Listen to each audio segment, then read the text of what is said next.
തുടങ്ങാമോ? അപ്പോൾ നമ്മൾ കഴിഞ്ഞ ക്ലാസ്സുകളിൽ പറഞ്ഞുകൊണ്ടുവന്നത് നാനാത്വത്തിൽ ഏകത്വം എന്നൊരവസ്ഥയില്ലാതെ പ്രപഞ്ചത്തിൽ ഒരു സൃഷ്ടിയും ഉണ്ടാകുന്നില്ല. സൃഷ്ടി ആണോ? അത് ജീവനുള്ളതാണോ ഇല്ലാത്തതാണോ? ഇതൊന്നും വിഷയമല്ല. എന്താ കാര്യം? സൃഷ്ടികൾക്ക് ജീവനുണ്ടെന്നും ജീവനില്ലെന്നും ചരങ്ങളാണെന്നും അചരങ്ങളാണെന്നും ഒക്കെ നമ്മൾ ഓരോ സൃഷ്ടികളും മനസ്സിലാക്കുന്നത് എങ്ങനെയാണ്? താരതമ്യപ്പെടുത്തിയാണ്. ഒരു വൃക്ഷം ചലിക്കുന്നില്ല എന്ന് നമ്മൾ പറയുന്നു. വൃക്ഷം വൃക്ഷത്തിൽ പ്രവർത്തനങ്ങളൊന്നുമില്ല, നമ്മൾ എന്ന് നോക്കിയാലും ഒരേപോലെ നിൽക്കുകയാണ് എന്നൊക്കെ പറഞ്ഞു. അതുകൊണ്ട് അത് അചരങ്ങളാണ്, അത് സഞ്ചരിക്കുന്നേയില്ല എന്ന് നമ്മൾ പറയുകയാണെങ്കിൽ അതെന്താണ് അതിൻ്റെ കാര്യം? അത് നമ്മളുടെ സ്വാഭാവികമായിട്ടുള്ള സമാന സൃഷ്ടികളുടെ ചലനങ്ങളുമായിട്ട് ക്രമീകരിച്ച് പ്രവർത്തിക്കുന്ന നമുക്ക് ആ ചലനത്തിന്റെ ആ റേറ്റ്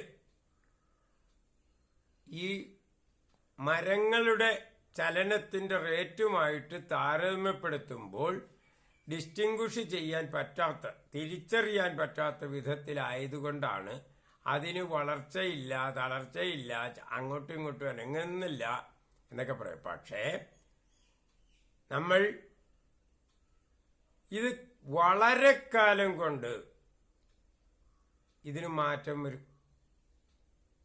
സ്ഥാനമാറ്റവും വരാം, അതിൻ്റെ ബാക്കി പ്രവർത്തനങ്ങളിലും ഒക്കെ മാറ്റം വരാം, അതിന് ചിന്തകൾ വരെ ഉണ്ട് എന്ന് മനസ്സിലാക്കാൻ പറ്റും. പക്ഷെ അതിൻ്റെയൊക്കെ ചലനങ്ങൾ നമുക്ക് കണ്ടെത്താൻ പറ്റാത്ത അത്ര ആ സ്ലോയിലായിരിക്കും എന്നർത്ഥം. എന്ന് പറഞ്ഞാൽ അതിൻ്റെ ആ റേഷ്യോ, നമ്മളുടെ ചലനത്തിൻ്റെ അതും അതിൻ്റെ ചലനത്തിൻ്റെ സ്പീഡും തമ്മിലുള്ള റേഷ്യോ വളരെ വലിയ വ്യത്യസ്തമായിട്ടുള്ളൊരു അവസ്ഥയിലായിരിക്കും.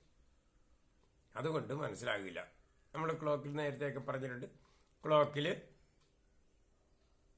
സെക്കൻഡ് സൂചി, മിനിറ്റ് സൂചി, മണിക്കൂർ സൂചി എന്നും പറഞ്ഞ് 3 സൂചികൾ സാധാരണ ക്ലോക്കുകളിൽ കാണാറുണ്ട്.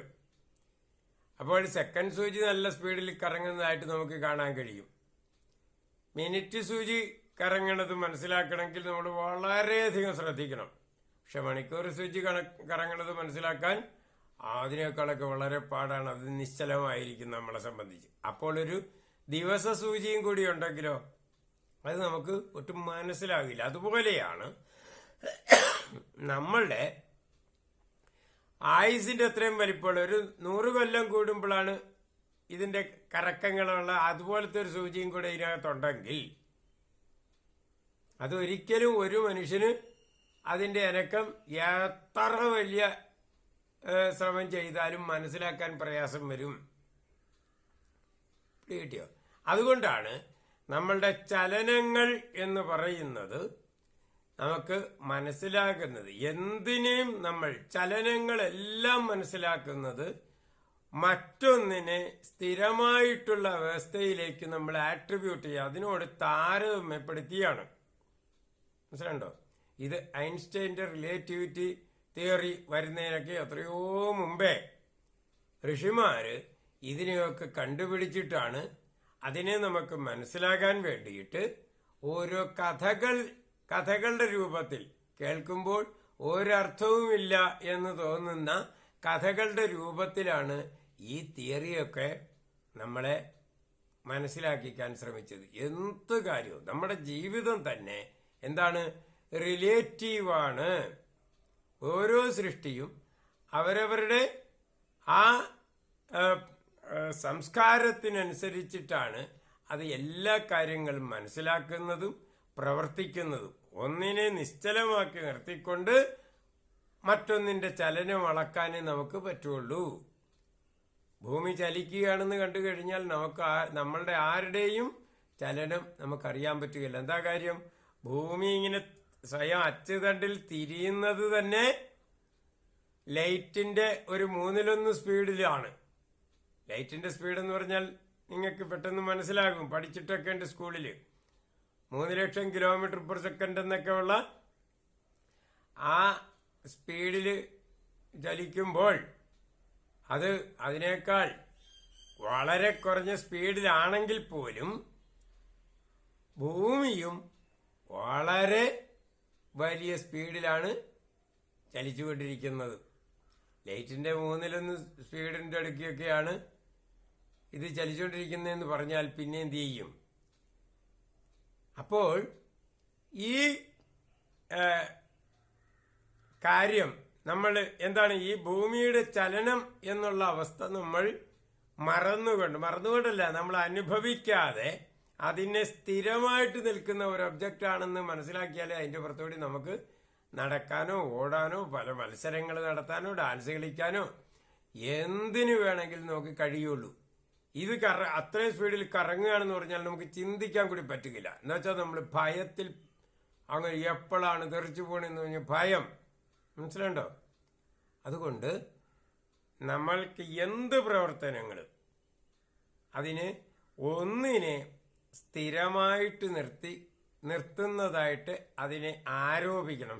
ഒന്നിൽ സ്ഥിരത ആരോപിച്ചാൽ, സ്ഥിരത എന്ന് പറയുന്ന ഒന്ന് പ്രപഞ്ചത്തിൽ ഇല്ല, പക്ഷെ ഒരെണ്ണത്തിൽ സ്ഥിരത ആരോപിച്ചാൽ മറ്റു പ്രവർത്തനങ്ങൾ അതിൽ കാണാൻ കഴിയും എന്നർത്ഥം. അതുകൊണ്ടാണ് നമുക്ക് അറിവ് കൂട്ടണമെങ്കിലും നമ്മളുടെ അറിവ്, ഇതുവരെ കിട്ടിയ അറിവുകൾ ഇത് സ്ഥിരമാണ്, ഇത് നമ്മളുടെ ബേസിക് നോളജ് ആണ്. എങ്ങനെയാണ് ഈ ബേസിക് നോളജ് ഉണ്ടാകുന്നത്? അത് നമ്മൾ ജനിക്കാൻ തുടങ്ങുമ്പോൾ തൊട്ട്, എന്ന് വെച്ചാൽ അണ്ഡാവസ്ഥയിലും ബീജാവസ്ഥയിലും ഇരിക്കുന്നത് സംയോജനം നടത്തുമ്പോൾ തൊട്ട് വളരെയധികം ഡേറ്റാസ് സ്വീകരിച്ചുകൊണ്ടാണ് നമ്മളുടെ ഇപ്പോഴത്തെ ഒരു ജീവിതം എന്നുള്ള ഒരു കഥ എഴുതി തുടങ്ങുന്നത് തന്നെ. അപ്പോൾ ആദ്യം കഥ എഴുതി തുടങ്ങുന്നതിന് മുമ്പേ നമുക്ക് എന്താണ്, ഈ ഡേറ്റകളുടെ ഒക്കെ ശേഖരങ്ങളായിട്ടുള്ള അണ്ഡവും ബീജവും തമ്മിലൊരു കോംപ്രമൈസാണ്. അതിന്റെ ആ കോംപ്രമൈസിൽ നിന്നാണ് നമുക്ക് ഒരു ജീവിതം എന്നുള്ള കഥയുടെ ആശയം തന്നെ കിട്ടുന്നത്. അത് ഈ പണ്ടോരയുടെ പെട്ടി എന്ന് പറയുന്നത് പോലെ അതിനകത്തെ ആശയങ്ങളുടെ വളരെ വളരെ വളരെ ഒരു എന്താണ് ഇങ്ങനെ അമർത്തി വച്ചിട്ടുള്ള ഒരു ശേഖരമാണ്. അങ്ങനെ പ്രസ് ചെയ്ത് വെച്ചിട്ടാണ് ബീജവും അണ്ടവും ഒക്കെ ആയിരിക്കുന്നത്. എന്ന് വെച്ചാൽ അത് നമ്മുടെ പൂർവികരുടെ ചരിത്രം മുഴുവൻ ഇതിനകത്ത് അമർത്തി വച്ച് പ്രസ് ചെയ്ത് വച്ചിരിക്കുന്ന രണ്ട് ഭാവങ്ങൾ തമ്മിൽ ചേരുകയാണ്. ഈ ചേർന്ന സമയത്താണ് അതിൽ നിന്ന് ഉരുത്തിരിഞ്ഞ് വരുന്ന ഇത് രണ്ടും കൂടി ചേരുമ്പോൾ ഉണ്ടാകുന്ന ഒരു ഭയങ്കരമായിട്ടുള്ളൊരു കോൺഫ്ലിക്റ്റ് ഉണ്ടാവും. രണ്ടെണ്ണം ചേരാത്തത് തമ്മിൽ ചേരുന്ന സമയത്ത് വളരെ പ്രശ്നങ്ങൾ. ആ പ്രശ്നങ്ങളുടെ ഒരു കോംപ്രമൈസ് ആയിട്ടാണ് നമ്മളൊരു കഥ പോലെ നമ്മൾ ഒരു ജീവിതം മെനഞ്ഞെടുക്കുന്നത്. ആ ജീവിതം ഒന്ന് സ്റ്റാർട്ട് ചെയ്ത് കഴിഞ്ഞാലോ പിന്നെ നമുക്ക് ഈ ജീവിതത്തിൽ അവസരോചിതങ്ങളായിട്ടുള്ള പല ഡേറ്റകളും പുറത്തുനിന്ന് സ്വീകരിക്കുന്നു. അതിന് ശരീരത്തിനുള്ളത് ഖരദ്രാവവാതക ഊർജ ആകാശം എന്ന് പറയുന്നത് എന്താണ്? അത് നമ്മളുടെ അറിവുകളാണ്. എന്ന് പറഞ്ഞാൽ അതിന് ഇന്ദ്രിയഗോചരത്വം ഇല്ലാത്ത ആശയങ്ങളാണ്. ആശയങ്ങളെന്ന് പറഞ്ഞാൽ അതിന് ഇന്ദ്രിയ ഗോചരത്വമില്ല. ഇന്ദ്രിയ ഗോചരത്വം ഉള്ളതിനെയെല്ലാം നമ്മൾ എങ്ങനെയാണ് പറഞ്ഞുകൊണ്ടിരുന്നത്? ഭൗതികം, ഭൂതമായത്. എന്തിൽ ഭൂതമായത്? ഇന്ദ്രിയ ഗോചരം ആയത് എന്നർത്ഥം. ഇന്ദ്രിയങ്ങൾക്കാണ് ഭൂതമായത്, ഇന്ദ്രിയങ്ങൾക്കാണ് അനുഭൂതമായത്. അതാണ് ഭൂതമായതെന്ന് പറയാൻ കാര്യം. ആ ഇന്ദ്രിയങ്ങൾക്ക് ഭൂതമാകാത്തതിനെ നമ്മൾ എന്തു പറയും?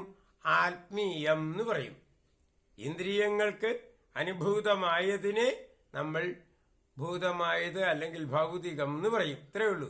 അതുകൊണ്ടാണ് ഖരദ്രാവക വാതക ഊർജം മാത്രമേ ഭൗതിക ശാസ്ത്രം, ഫിസിക്സ് അംഗീകരിക്കുകയുള്ളൂ. എന്താ കാര്യം? ഫിസിക്സ് ഡീല് ചെയ്യുന്നത് ഭൗതികമായിട്ടുള്ള ഒരു പ്രപഞ്ചത്തെയാണ്. എന്നുവെച്ചാൽ ഇന്ദ്രിയ ഗോചരത്വമുള്ളതിനെ മാത്രമാണ്. അതുകൊണ്ട് അതേ ഉള്ളൂ എന്ന് അവർ വാശി പിടിക്കുന്നത് എന്തിനെ പറ്റിയാണ് അവർ പഠിക്കുന്നത് എന്ന് ധാരണയില്ലാത്തത് കൊണ്ടാണ്. ഭൗതികം എന്ന് പറഞ്ഞാൽ ഇന്ദ്രിയ ഗോചരത്വത്തിലേക്ക് വരുന്ന പ്രപഞ്ചം. അഭൗതികം അല്ലെങ്കിൽ ആത്മീയം എന്ന് പറയുന്നത് അത് ഇന്ദ്രിയ ഗോചരത്വത്തിലേക്ക് എത്താത്ത പ്രപഞ്ചം. ഇതിലേതാണ് വലുത് എന്ന് ചോദിച്ചു കഴിഞ്ഞാൽ തീർച്ചയായിട്ടും ആത്മീയ ലോകമാണ് വലുത്. എന്താ കാര്യം? അഞ്ചിന്ദ്രിയങ്ങൾ കൊണ്ട് ഗോചരീഭവിക്കുന്ന ആ ഭാവത്തിനേക്കാൾ എത്രയോ മടങ്ങ് അത്രയും വലുതാണ്. ആ അഞ്ചിലെങ്ങനെയാ ഒതുക്കണത്? നമ്മളുടെ ഇന്ദ്രിയങ്ങൾ അഞ്ചാണ്. നമ്മളുടെ അതുകൊണ്ട് അതിനേക്കാൾ വളരെ മടങ്ങുണ്ട്. നമുക്ക് കാണുന്നത് എല്ലാം വളരെ കുറച്ചേ കാണാത്തത്. നമുക്ക് എത്ര ദൂരം കാണാൻ നോക്കും, അത്രേ ദൂരമുള്ളോ? അതുപോലെയാണ് നമ്മൾ മനസ്സിലാക്കേണ്ടത്. നമുക്ക് ഒരേ സമയം എത്ര ഭാഗത്തെ ടച്ച് ചെയ്യാൻ പറ്റും, അത്രയേ ഉള്ളോ ടച്ച് ചെയ്യാൻ പറ്റുന്നത്. അപ്പൊ നമുക്ക് എത്രയൊക്കെ മണക്കാൻ പറ്റുമോ അത്രയേ ഉള്ളോ മണങ്ങൾ എന്ന് പറയുന്ന. അപ്പൊ ഇന്ദ്രിയ ഗോചരത്വത്തിലേക്ക് വരുന്നതിനെയാണ് നമ്മൾ ഭൗതികം, അനുഭൂതമാകുന്നത് ഭൗതികം. അത് ഭൗതിക ശാസ്ത്രം എന്ന് പറയുന്നതിൽ അത് മാത്രം ഉണ്ട് എന്ന് വിശ്വസിച്ച് പഠിക്കുന്നവരാണ് ഈ കടുംപിടുത്തത്തിൽ നിൽക്കുന്നത്. എന്നാലോ നമ്മളുടെ ജീവിതത്തിൽ പ്രധാനം ഭൗതികം എന്ന് പറഞ്ഞാൽ നമുക്ക് ഈ ഭൂതമായിട്ടുള്ള ഡെവലപ്മെന്റ്സ് മുഴുവൻ നടക്കണ എവിടെയാണ്? കാർ ഉണ്ടാക്കി, സ്കൂട്ടർ ഉണ്ടാക്കി, അതിന്റെ സ്പീഡ് കൂട്ടി, റോക്കറ്റ് ഉണ്ടാക്കി, ഇവിടുന്ന് അവിടെ പോയി, എല്ലാം ഭൂതമാണ്. പക്ഷേ ഇതൊന്നും ഇല്ലാത്ത കാലഘട്ടത്തിൽ ഒരു രാജാവ് രഥത്തിൽ കയറി വരുമ്പോൾ എല്ലാവരും വളരെ വണങ്ങി നിൽക്കുന്ന ആ ഒരു സമയത്ത് രാജാവിന് ആ രഥത്തിലെ യാത്ര, ഇന്നത്തെ ഏറ്റവും തല്ലിപ്പൊളി റോഡിന്റെ അത്രയും പോലും അന്നത്തെ റോഡ് ശരിയാകില്ല. ഇതുപോലെയൊന്നും അതിന്റെ വീലോ നമ്മൾ ടയറൊന്നും കാണുകയില്ല. മരചക്രങ്ങളായിരിക്കും, വലിക്കാൻ കുതിരകളോ കാളയോ ഒക്കെ ആയിരിക്കും ഉള്ളത്. അപ്പോൾ ഇങ്ങനെയൊക്കെയുള്ള അതിനകത്തിരുന്ന് വരുമ്പോൾ അവർക്ക് ഉണ്ടാകുന്ന ആ അഭിമാനം, ആനന്ദം എന്നൊക്കെ, ഏതൊക്കെ അഭിമാനം, ബാക്കിയുള്ളവർക്കത് കാണുമ്പോൾ ഉണ്ടാകുന്ന ബഹുമാനം, ഇങ്ങനെയൊക്കെയുള്ള തട്ടിച്ചു നോക്കുമ്പോൾ ഇന്ന് നമ്മളുടെ വലിയ വലിയ വില കൂടിയ ബെൻസിലോ പിന്നെ റോൾസ് റോയ്സിലോ ഒക്കെ വരുമ്പോൾ അവർക്ക് ഉണ്ടാകുന്നത് ഒരു 100 കൊല്ലം കഴിയുമ്പോഴുള്ള യാത്രക്കാരൻ നോക്കുമ്പോൾ പണ്ടത്തെ കാളവണ്ടിയിൽ വരുന്നത് പോലെ ഉള്ള വ്യത്യാസമായിരിക്കും. അപ്പോൾ ഇപ്പോൾ അവർ വരുമ്പോൾ ആ അനുഭൂതിയാണോ അവർക്കുള്ളത് കാളവണ്ടിയിൽ പോയിക്കൊണ്ടിരുന്ന? അതാണ് അത് താരം. അപ്പം നമ്മൾക്ക് ഈ ഭൗതികമായിട്ടുള്ള നേട്ടങ്ങളിൽ നിന്ന് കിട്ടുന്ന അനുഭൂതികളാണ്. അപ്പൊ പണ്ടത്തെ പോലെ ഒരു കാളവണ്ടി മേടിച്ചു കൊടുക്കാം എന്ന് ഒരാളോട് പറഞ്ഞാൽ അയാൾക്ക് വല്ല ആനന്ദം ഉണ്ടാകുമോ? ഒരു തല്ലിപ്പൊളിയാണെങ്കിൽ ഒരു കാറ് മേടിച്ചു കൊടുക്കാം എന്ന് പറയുമ്പോൾ ഉണ്ടാകുന്ന ഒരു ആനന്ദം പോലെ ഇല്ല. എന്താ കാര്യം? അന്ന് ഈ സമയത്ത് ഈ കാറ് മേടിച്ചു കൊടുക്കാം എന്ന് പറയുന്നത് പോലെയല്ല ഒരു 100 കൊല്ലം കഴിഞ്ഞിട്ടുള്ള കാര്യം. അപ്പോൾ അതുകൊണ്ട് ആനന്ദം എന്നുള്ള അവസ്ഥയിലേക്ക് ആ ഭാവന നമുക്ക് അതുണ്ടാകുന്ന അതൊന്നും നമുക്ക് ഭൗതികമല്ല, ഇന്ദ്രിയ ഗോചരത്വമുള്ളതല്ല. പക്ഷെ ഇന്ദ്രിയ ഗോചരത്വമുള്ള അവസ്ഥകളിൽ നിന്ന് നമ്മൾ അനുമാനിച്ചെടുക്കുന്ന കാര്യങ്ങളാണ് നമ്മളുടെ ജീവിതത്തെ ബാധിക്കുന്നത്. ജീവിതം എന്ന് പറയുന്നത് നമ്മൾ സുഖം ദുഃഖം എന്ന് പറയുന്ന പോലുള്ള വികാരങ്ങൾ, ആ സുഖങ്ങളെയും ദുഃഖങ്ങളെയും നമ്മൾ 2 കാറ്റഗറി ആയിട്ട് തിരിക്കണമെന്നേ ഉള്ളൂ. അതിനകത്ത് നമുക്ക് എല്ലാവിധ വികാരങ്ങളും 2 പാർട്ടായിട്ട് തിരിക്കുമ്പോൾ ആ വികാരങ്ങളുടെ ഒരു ഒഴുക്കാണ് ജീവിതം എന്ന് പറയുന്നത്. അതിന് എന്താണ്? അതിന് ഭൗതികാവസ്ഥയില്ല. അപ്പോൾ നമ്മളുടെ വാസ്തവത്തിൽ ജീവിതം എന്ന് പറയുന്നത് ഈ ഭൗതികാവസ്ഥയിൽ നിന്ന് നമ്മൾ ശേഖരിച്ചെടുക്കാനുള്ള ഒരു ടൂള് മാത്രമാണ് ഈ ഭൗതികമായിട്ടുള്ള ഈ അവസ്ഥകൾ. അതിൽ നിന്ന് ശേഖരിച്ചിട്ട് അത് പാകപ്പെടുത്തി വരുമ്പോൾ ഉണ്ടാകുന്ന ആ ഒരു ആഹാരം, അനുഭൂതി എന്ന് പറയുന്നത് അത് ഉണ്ടാക്കിയെടുക്കുന്നതാണ്. അതിനാണ് ആ അനുഭൂതി എല്ലാം സ്പിരിച്വലാണ്. അത് സ്പിരിച്വൽ എന്ന് പറഞ്ഞാൽ വലിയ ദൈവികമൊന്നും അങ്ങനെയുള്ള ഇതിലൊന്നും അല്ല അർത്ഥം. അഭൗതികമാണ്, ആത്മീയമാണ്. അതാണ് ഈ ജീവിക്കുന്ന ഞാൻ എന്ന അവസ്ഥ ഉപയോഗിക്കുന്നത്. എന്നെ സംബന്ധിച്ചത് എന്നാണ് അർത്ഥം ആത്മീയം എന്ന് പറഞ്ഞാൽ. ആത്മീയം എന്നുള്ള വേർഡിന്റെ അർത്ഥം എന്നെ സംബന്ധിച്ചത്. ശരീരം എന്ന് പറയുന്നത് എന്റെ ടൂള് മാത്രമാണ്. ആ ഒരു വീടിനകത്ത് അല്ലെങ്കിൽ ഒരു വെഹിക്കിളിനകത്ത് യാത്ര ചെയ്യുന്നയാളും വെഹിക്കിളും ഒന്നല്ല. അപ്പോൾ ഈ വെഹിക്കിൾ എന്നുള്ളതിനെ അതിനെ പരിപാലിക്കണം, എന്നാലേ നമുക്ക് പോകാൻ പറ്റുള്ളൂ. അത് വെഹിക്കിളിനെ പരിപാലിക്കുന്ന സമയത്ത് ആസ്വാദനം വെഹിക്കിളിൽ യാത്ര ചെയ്യുന്ന ആളിനാണ്. അത് മനസ്സിലായാലേ ആത്മീയം എന്നതും ഭൗതികം എന്നതും മനസ്സിലാക്കാൻ പറ്റുള്ളൂ. ഇന്നത്തേക്ക് ഇത് മതി. ഓം നമ ശിവായ, നമ ശിവായ, നമ ശിവായ, നമോ നമ. അപ്പോൾ നമ്മൾ കഴിഞ്ഞ ക്ലാസ്സുകളിൽ പറഞ്ഞുകൊണ്ടുവന്നത് നാനാത്വത്തിൽ ഏകത്വം എന്നൊരവസ്ഥയില്ലാതെ പ്രപഞ്ചത്തിൽ ഒരു സൃഷ്ടിയും ഉണ്ടാകുന്നില്ല. സൃഷ്ടി ആണോ? അത് ജീവനുള്ളതാണോ ഇല്ലാത്തതാണോ? ഇതൊന്നും വിഷയമല്ല. എന്താ കാര്യം? സൃഷ്ടികൾക്ക് ജീവനുണ്ടെന്നും ജീവനില്ലെന്നും ചരങ്ങളാണെന്നും അചരങ്ങളാണെന്നും ഒക്കെ നമ്മൾ ഓരോ സൃഷ്ടികളും മനസ്സിലാക്കുന്നത് എങ്ങനെയാണ്? താരതമ്യപ്പെടുത്തിയാണ്. ഒരു വൃക്ഷം ചലിക്കുന്നില്ല എന്ന് നമ്മൾ പറയുന്നു. വൃക്ഷം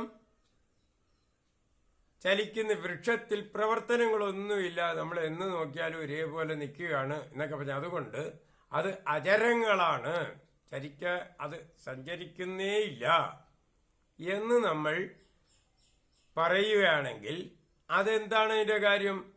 അത് നമ്മളുടെ സ്വാഭാവികമായിട്ടുള്ള സമാന സൃഷ്ടികളുടെ ചലനങ്ങളുമായിട്ട് ക്രമീകരിച്ച് പ്രവർത്തിക്കുന്ന നമുക്ക്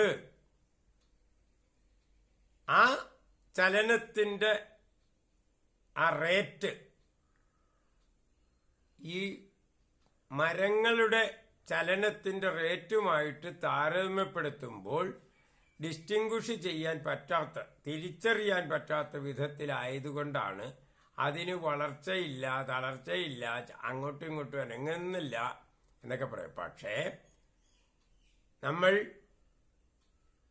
ഇത് വളരെ കാലം കൊണ്ട് ഇതിന് മാറ്റം വരും. സ്ഥാനമാറ്റവും വരാം, അതിൻ്റെ ബാക്കി പ്രവർത്തനങ്ങളിലും ഒക്കെ മാറ്റം വരാം, അതിന് ചിന്തകൾ വരെ ഉണ്ട് എന്ന് മനസ്സിലാക്കാൻ പറ്റും. പക്ഷെ അതിൻ്റെയൊക്കെ ചലനങ്ങൾ നമുക്ക് കണ്ടെത്താൻ പറ്റാത്ത അത്ര ആ സ്ലോയിലായിരിക്കും എന്നർത്ഥം. എന്ന് പറഞ്ഞാൽ അതിൻ്റെ ആ റേഷ്യോ, നമ്മളുടെ ചലനത്തിൻ്റെ അതും അതിൻ്റെ ചലനത്തിൻ്റെ സ്പീഡും തമ്മിലുള്ള റേഷ്യോ വളരെ വലിയ വ്യത്യസ്തം ആയിട്ടുള്ളൊരു അവസ്ഥയിലായിരിക്കും. അതുകൊണ്ട് മനസ്സിലാകില്ല. നമ്മൾ ക്ലോക്കിൽ നേരത്തെയൊക്കെ പറഞ്ഞിട്ടുണ്ട്, ക്ലോക്കിൽ സെക്കൻഡ് സൂചി, മിനിറ്റ് സൂചി, മണിക്കൂർ സൂചി എന്നും പറഞ്ഞ് 3 സൂചികൾ സാധാരണ ക്ലോക്കുകളിൽ കാണാറുണ്ട്. അപ്പോൾ സെക്കൻഡ് സൂചി നല്ല സ്പീഡിൽ കറങ്ങുന്നതായിട്ട് നമുക്ക് കാണാൻ കഴിയും. മിനിറ്റ് സൂചി കറങ്ങണത് മനസ്സിലാക്കണമെങ്കിൽ നമ്മൾ വളരെയധികം ശ്രദ്ധിക്കണം.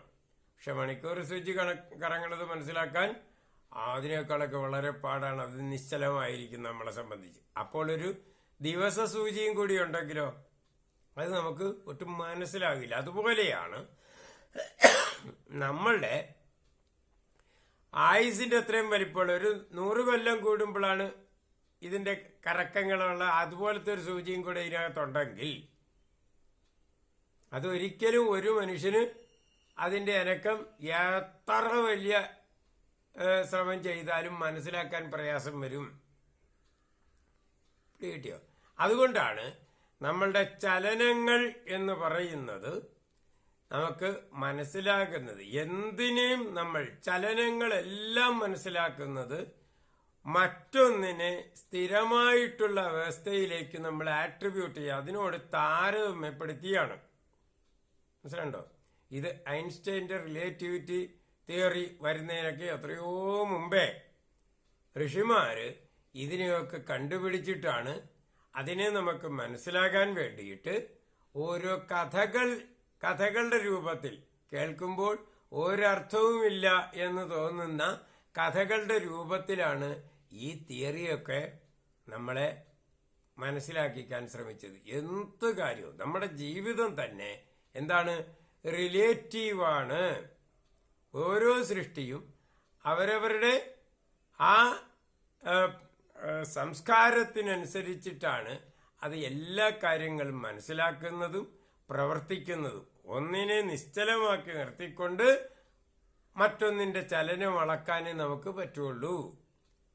ഭൂമി ചലിക്കുകയാണെന്ന് കണ്ടു കഴിഞ്ഞാൽ നമ്മളുടെ ആരുടെയും ചലനം നമുക്കറിയാൻ പറ്റുകയില്ല. എന്താ കാര്യം? ഭൂമി ഇങ്ങനെ സ്വയം അച്ചുതണ്ടിൽ തിരിയുന്നത് തന്നെ ലൈറ്റിന്റെ ഒരു 1/3 സ്പീഡിലാണ്. ലൈറ്റിന്റെ സ്പീഡ് എന്ന് പറഞ്ഞാൽ നിങ്ങൾക്ക് പെട്ടെന്ന് മനസ്സിലാകും, പഠിച്ചിട്ടൊക്കെ ഉണ്ട് സ്കൂളിൽ. 3 ലക്ഷം km/s എന്നൊക്കെ ഉള്ള ആ സ്പീഡിൽ ചലിക്കുമ്പോൾ അത് അതിനേക്കാൾ വളരെ കുറഞ്ഞ സ്പീഡിലാണെങ്കിൽ പോലും ഭൂമിയും വളരെ വലിയ സ്പീഡിലാണ് ചലിച്ചുകൊണ്ടിരിക്കുന്നത്. ലൈറ്റിന്റെ 1/3 സ്പീഡിന്റെ അടുക്കൊക്കെയാണ് ഇത് ചലിച്ചുകൊണ്ടിരിക്കുന്നതെന്ന് പറഞ്ഞാൽ പിന്നെ എന്ത് ചെയ്യും? അപ്പോൾ ഈ കാര്യം നമ്മൾ എന്താണ്, ഈ ഭൂമിയുടെ ചലനം എന്നുള്ള അവസ്ഥ നമ്മൾ മറന്നുകൊണ്ടല്ല, നമ്മൾ അനുഭവിക്കാതെ അതിനെ സ്ഥിരമായിട്ട് നിൽക്കുന്ന ഒരു ഒബ്ജക്റ്റ് ആണെന്ന് മനസ്സിലാക്കിയാലേ അതിന്റെ പുറത്തുകൂടി നമുക്ക് നടക്കാനോ ഓടാനോ പല മത്സരങ്ങൾ നടത്താനോ ഡാൻസ് കളിക്കാനോ എന്തിനു വേണമെങ്കിലും നമുക്ക് കഴിയുള്ളൂ. ഇത് അത്രയും സ്പീഡിൽ കറങ്ങുകയാണെന്ന് പറഞ്ഞാൽ നമുക്ക് ചിന്തിക്കാൻ കൂടി പറ്റുകയില്ല. എന്താ വെച്ചാൽ നമ്മൾ ഭയത്തിൽ അങ്ങനെ എപ്പോഴാണ് തെറിച്ചു പോകണമെന്ന് പറഞ്ഞാൽ ഭയം. മനസ്സിലുണ്ടോ? അതുകൊണ്ട് നമ്മൾക്ക് എന്ത് പ്രവർത്തനങ്ങളും അതിന് ഒന്നിനെ സ്ഥിരമായിട്ട് നിർത്തുന്നതായിട്ട് അതിനെ ആരോപിക്കണം. ഒന്നിൽ സ്ഥിരത ആരോപിച്ചാൽ, സ്ഥിരത എന്ന് പറയുന്ന ഒന്ന് പ്രപഞ്ചത്തിൽ ഇല്ല, പക്ഷെ ഒരെണ്ണത്തിൽ സ്ഥിരത ആരോപിച്ചാൽ മറ്റു പ്രവർത്തനങ്ങൾ അതിൽ കാണാൻ കഴിയും എന്നർത്ഥം. അതുകൊണ്ടാണ് നമുക്ക് അറിവ് കൂട്ടണമെങ്കിലും നമ്മളുടെ അറിവ്, ഇതുവരെ കിട്ടിയ അറിവുകൾ ഇത് സ്ഥിരമാണ്, ഇത് നമ്മളുടെ ബേസിക് നോളജ് ആണ്. എങ്ങനെയാണ് ഈ ബേസിക് നോളജ് ഉണ്ടാകുന്നത്? അത് നമ്മൾ ജനിക്കാൻ തുടങ്ങുമ്പോൾ തൊട്ട്, എന്ന് വെച്ചാൽ അണ്ടാവസ്ഥയിലും ബീജാവസ്ഥയിലും ഇരിക്കുന്നത് സംയോജനം നടത്തുമ്പോൾ തൊട്ട് വളരെയധികം ഡേറ്റാസ് സ്വീകരിച്ചുകൊണ്ടാണ് നമ്മളുടെ ഇപ്പോഴത്തെ ഒരു ജീവിതം എന്നുള്ള ഒരു കഥ എഴുതി തുടങ്ങുന്നത് തന്നെ. അപ്പോൾ ആദ്യം കഥ എഴുതി തുടങ്ങുന്നതിന് മുമ്പേ നമുക്ക് എന്താണ്, ഈ ഡേറ്റകളുടെ ഒക്കെ ശേഖരങ്ങളായിട്ടുള്ള അണ്ടവും ബീജവും തമ്മിലൊരു കോംപ്രമൈസാണ്. അതിന്റെ ആ കോംപ്രമൈസിൽ നിന്നാണ് നമുക്ക് ഒരു ജീവിതം എന്നുള്ള കഥയുടെ ആശയം തന്നെ കിട്ടുന്നത്. അത് ഈ പണ്ടോരയുടെ പെട്ടി എന്ന് പറയുന്നത് പോലെ അതിനകത്തെ ആശയങ്ങളുടെ വളരെ വളരെ വളരെ ഒരു എന്താണ് ഇങ്ങനെ അമർത്തി വച്ചിട്ടുള്ള ഒരു ശേഖരമാണ്. അങ്ങനെ പ്രസ് ചെയ്ത് വെച്ചിട്ടാണ് ബീജവും അണ്ടവും ഒക്കെ ആയിരിക്കുന്നത്. എന്ന് വെച്ചാൽ അത് നമ്മുടെ പൂർവികരുടെ ചരിത്രം മുഴുവൻ ഇതിനകത്ത് അമർത്തി അമർത്തി വച്ച് പ്രസ് ചെയ്ത് വച്ചിരിക്കുന്ന രണ്ട് ഭാവങ്ങൾ തമ്മിൽ ചേരുകയാണ്. ഈ ചേർന്ന സമയത്താണ് അതിൽ നിന്ന് ഉരുത്തിരിഞ്ഞ് വരുന്ന ഇത് രണ്ടും കൂടി ചേരുമ്പോൾ ഉണ്ടാകുന്ന ഒരു ഭയങ്കരമായിട്ടുള്ളൊരു കോൺഫ്ലിക്റ്റ് ഉണ്ടാവും. രണ്ടെണ്ണം ചേരാത്തത് തമ്മിൽ ചേരുന്ന സമയത്ത് വളരെ പ്രശ്നങ്ങൾ. ആ പ്രശ്നങ്ങളുടെ ഒരു കോംപ്രമൈസ് ആയിട്ടാണ് നമ്മളൊരു കഥ പോലെ നമ്മൾ ഒരു ജീവിതം മെനഞ്ഞെടുക്കുന്നത്. ആ ജീവിതം ഒന്ന് സ്റ്റാർട്ട് ചെയ്ത് കഴിഞ്ഞാലോ പിന്നെ നമുക്ക് ഈ ജീവിതത്തിൽ അവസരോചിതങ്ങളായിട്ടുള്ള പല ഡേറ്റകളും പുറത്തുനിന്ന് സ്വീകരിക്കുന്നു. അതിന് ശരീരത്തിനുള്ളത് ഖരദ്രാവവാതക ഊർജ ആകാശം എന്ന് പറയുന്നത് എന്താണ്? അത് നമ്മളുടെ അറിവുകളാണ്. എന്ന് പറഞ്ഞാൽ അതിന് ഇന്ദ്രിയ ഗോചരത്വം ഇല്ലാത്ത ആശയങ്ങളാണ്. ആശയങ്ങളെന്ന് പറഞ്ഞാൽ അതിന് ഇന്ദ്രിയ ഗോചരത്വമില്ല. ഇന്ദ്രിയ ഗോചരത്വം ഉള്ളതിനെ എല്ലാം നമ്മൾ എങ്ങനെയാണ് പറഞ്ഞുകൊണ്ടിരുന്നത്? ഭൗതികം, ഭൂതമായത്. എന്തിൽ ഭൂതമായത്? ഇന്ദ്രിയ ഗോചരം ആയത് എന്നർത്ഥം. ഇന്ദ്രിയങ്ങൾക്കാണ് ഭൂതമായത്, ഇന്ദ്രിയങ്ങൾക്കാണ് അനുഭൂതമായത്. അതാണ് ഭൂതമായതെന്ന് പറയാൻ കാര്യം.